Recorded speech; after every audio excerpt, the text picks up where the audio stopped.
জানো তো, আজ দুপুরবেলাতে না সব পছন্দের রান্নাগুলো করেছি। আমার তো ভীষণ পছন্দের, কিন্তু বাড়ির সবার পছন্দের। তো সেই জন্য ভাবলাম এই রান্নাগুলোই আজকে করা যাক। একেবারেই সিম্পল রান্না বান্না করেছি, কিন্তু জানো এই সিম্পল রান্না দিয়েই না তৃপ্তি করে কটা ভাত খাওয়া যায়।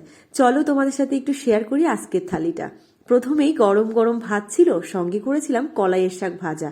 কলাই শাকটা ভাজা করেছিলাম একটু রসুন, তার সাথে শুকনো লঙ্কা আর কালো জিরে ফোড়ন দিয়ে। মটরশুঁটি দিতেও কিন্তু ভুলিনি, বেশ ভালো লাগে কিন্তু কলাই শাকের সাথে মটরশুঁটি দিলে।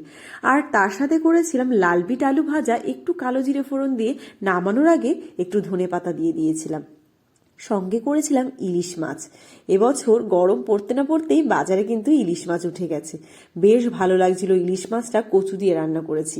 আর সঙ্গে করেছি আমের চাটনি, সাথে পাঁপড় ছিল। এই ছিল আজকে আমাদের দুপুরের মেনু।